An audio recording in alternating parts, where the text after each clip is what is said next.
Então vamos para a segunda parte da nossa disciplina, da aula 8. A gente parou aqui no exemplo de ordenação, então vamos falar agora da diferença de arrays e ponteiros. Então a gente vai ver como os ponteiros são mapeados em instruções do MIPS. E para isso a gente vai comparar duas implementações que fazem a mesma coisa. As duas vão zerar uma sequência de palavras na memória, só que uma usando ponteiro e a outra usando vetor. Então o código aqui, só para referência, a função que usa vetor chama-se clear1, né? Ela vai ter um vetor de inteiros com um parâmetro além do tamanho desse vetor, e o que eu faço é da posição 0 até a posição size, vou incrementando o meu índice e zerando as posições do meu vetor. No caso do código que usa ponteiro, a ideia é semelhante, eu vou zerar também as posições, só que eu passo o ponteiro do vetor, e por estar trabalhando com ponteiro, eu posso fazer um ponteiro receber o endereço da primeira posição, verificar se o ponteiro chegou até o final, até a última posição, e enquanto ele não chegou, eu vou simplesmente fazendo com que o valor apontado por esse ponteiro receba 0. Então vejam que do ponto de vista prático, a gente está fazendo exatamente a mesma coisa, não tem diferença nenhuma, estamos zerando as duas posições aí da nossa memória, né? Todas as posições da nossa memória que pertencem a esse array, né, desse determinado tamanho. Então vamos ver como é que cada uma dessas versões é implementada, mas eu não vou, nesse caso aqui, colocar o código completo, né, da função. Eu vou focar principalmente no laço, para que a gente possa perceber aí a diferença. Vai ser uma diferença pequena, vão ser poucas instruções, mas enfim, né, ainda assim é uma diferença. Então, no caso do código que usa vetor, é bem trivial, né? Eu tenho meus parâmetros array em A0, o inteiro de size em A1, a minha variável i, por exemplo, pode estar no temporário, né, porque são procedimentos folha. E o que eu vou fazer? Bom, zero o meu índice. A partir daí, o que eu tenho que fazer? Eu vou escrever numa posição de memória.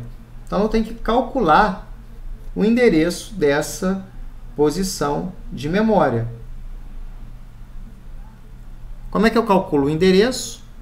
Eu sei que é um vetor de inteiros, então vou fazer o valor do i vezes 4, né, 2 deslocamentos à esquerda.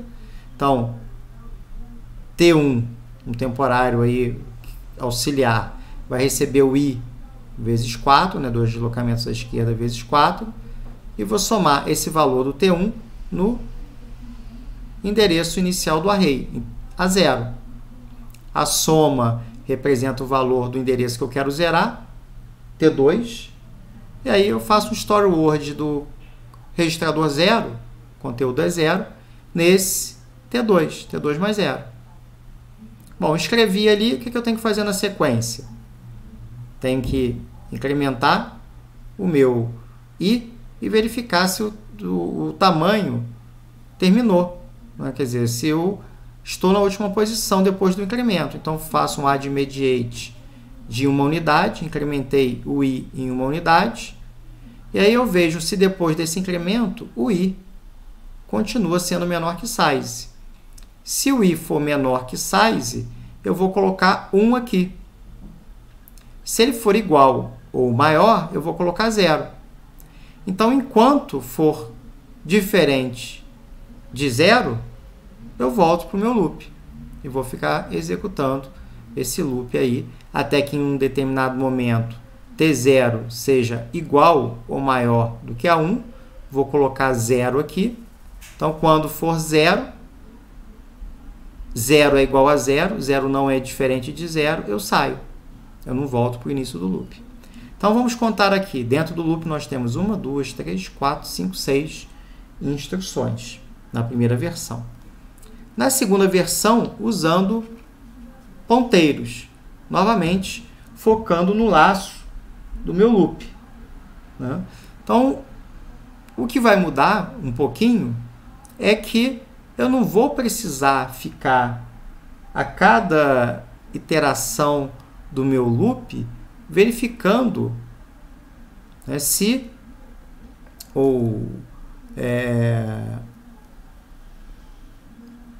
fazendo contas, né, para verificar se eu cheguei lá no meu final do loop. Eu vou fazer menos operações. Então, vou mostrar aqui, eu acho que fica mais fácil de entender. Então, minha posição inicial no meu ponteiro está em T0. Eu vou copiar aqui do A0 para o T0. Então, T0 está apontando para o mesmo lugar que o A0. Isso aqui seria o meu ponteiro P. Né? Ele está apontando, então, para o mesmo lugar que estava apontando o meu parâmetro. E aí eu calculo o meu endereço final. Eu verifico se... Bom, eu vou calcular meu endereço final, né? Vou calcular aqui o tamanho vezes 4, coloco em T1 e já somo o endereço inicial ao deslocamento final, a posição final. Isso aqui vai dar T2. Então, o meu endereço final está em T2, é o endereço de array size. Eu tenho em T0 o meu ponteiro auxiliar, né, o P, ele está recebendo lá o valor do A de 0, vamos dizer assim, do vetor de 0, né, desse array de 0 aqui. E eu já calculei a posição final.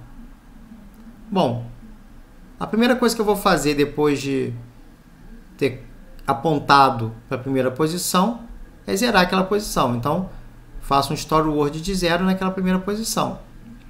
E eu vou incrementar o meu ponteiro em 4 bytes. Então, P vai apontar para o próximo endereço. Então, T0 vai receber T0 mais 4. Eu vou, na sequência, verificar se depois desse incremento do endereço, se esse endereço ainda é menor do que o endereço final, do que T2. Se ele for menor, eu coloco 1 aqui. Se ele for igual ou maior, eu coloco 0 aqui. Então, o que eu tenho que verificar é se esse valor é igual a 0 ou é igual a 1. Se o valor for igual a 1, significa que T0 é menor do que T2, eu posso continuar no meu loop. Então, vou fazer um branch not equal para o loop enquanto T0 for menor do que T2, enquanto T3 igual a 1. Quando ele for igual ou maior, T3 vai receber 0. Então, 0 é igual a 0. 0 sendo igual a 0, eu saio, continuo executando a próxima instrução que vem aqui depois. Então, a gente pode agora comparar as duas versões de clear. A grande diferença é que a versão 1 precisa ter a multiplicação e a soma dentro do for.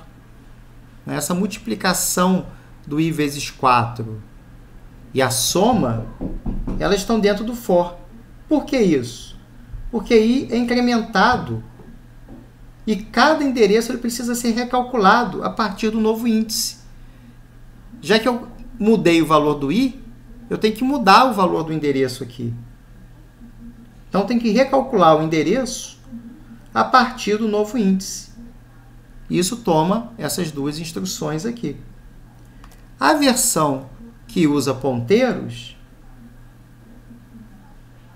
ele incrementa o ponteiro diretamente. Ela reduz o número de instruções executadas de 1, 2, 3, 4, 5, 6 para 1, 2, 3, 4. Então, uma pequena otimização. Né? Uma otimização aí de 2 instruçõezinhas, né?